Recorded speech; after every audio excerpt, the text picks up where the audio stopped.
The best advice I will give them is Tahajjud. Wallahi, Tahajjud is a blessing. Tahajjud is, subhanallah. Tahajjud is the best. Tahajjud is key. You get what you want.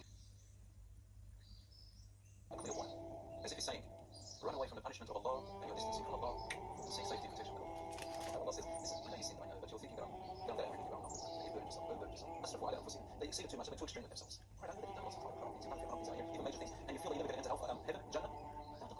Thank you, Allah subhanahu wa ta'ala's mercy. Allah forgives all sins, everything. Jamia, all of it, all together. So the condition is turn to me again and again.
describe barakah. It's a gift from God. Gift from Allah subhanahu wa ta'ala. That enters into things that are tangible and intangible. So tangible could be time, could be a laptop or a car or apartment.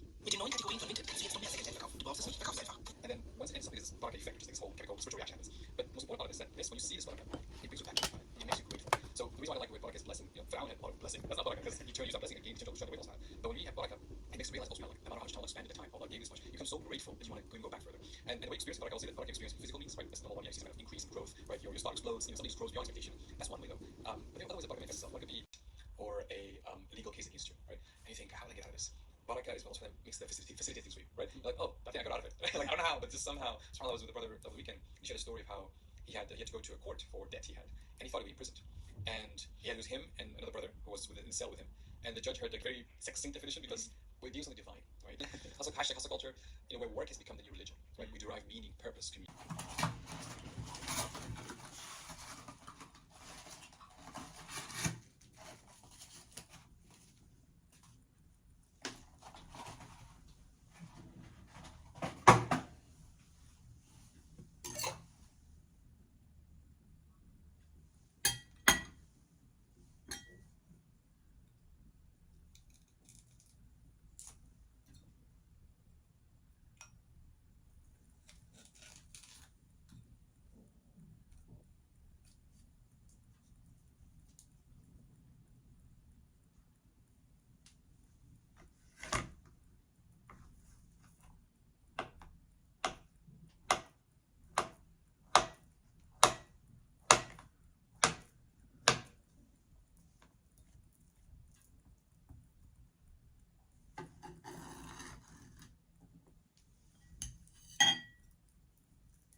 school, very traditional kind of way of life. Yes, exactly. Yeah. You know, even the food is, and it's not the cleanest, and you have to say al-ilmu, Islam, everything flipped on its head.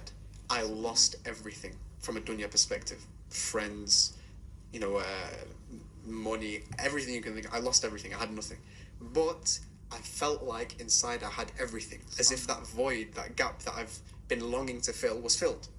And subhanAllah, I stayed like that for a good year or so, and then things started, Allah started it's kind of like He tested me, and then things started slowly coming back. And I was like, I need everyone to taste this. Islam has not just given me the akhirah as it promises, but it gives you the dunya as well.